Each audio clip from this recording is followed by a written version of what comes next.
Leon Tolstoi thotë që jeta nuk ka kuptim. Kuptimi i jetës është që jeta nuk ka kuptim.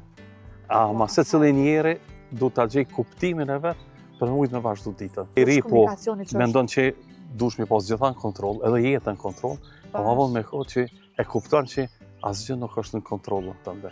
Edhe pse ti ndoshta një kohë mendon që i ki në kontroll gjërat. Se ato rrjedhin, ato janë të gjëra që vinë pa prit, pra pa paralajmërim, befasojnë, ashtu që ma mirë është mos mu ngarku dhe me mundu mi majtë të gjitha në pika apo në vi, që duke mendu që i ki në kontroll gjitha gjërat.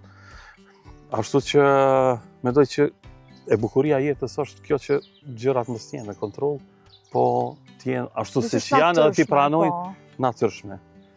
Leon Tolstoi thotë që jeta nuk ka kuptim. Kuptimi i jetës është që jeta nuk ka kuptim. Ama secili njeri du ta gjej kuptimin e vet për mujt me vazhdu ditën.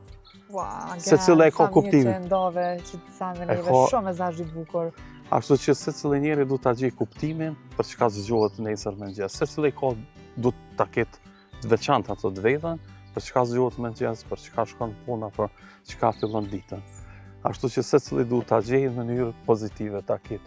Ashtu që mos brengosemi me gjërat e planifikuara apo të rregulluara, se këto nuk mund t'i kontrollojnë.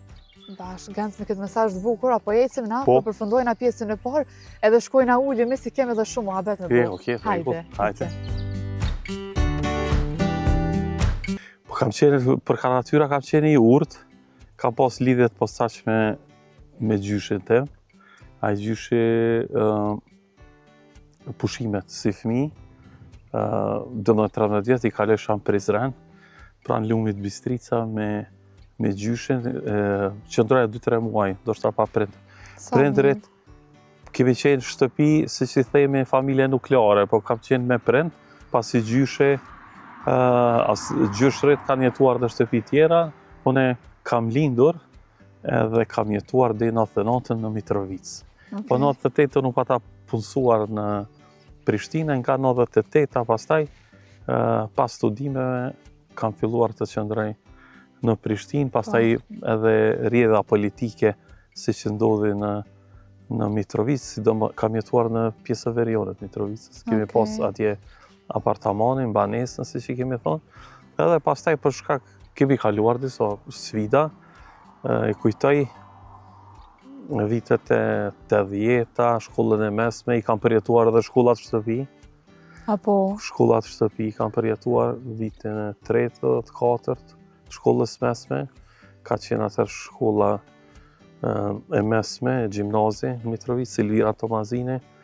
Kam kujtime edhe pse kanë qenë kohë të rënda, kam kujtime të bukura si me gjeneratën, pastaj edhe kanë qenë kohë të vështira, si nga aspekti politik, i sigurisë, pastaj edhe ekonomike.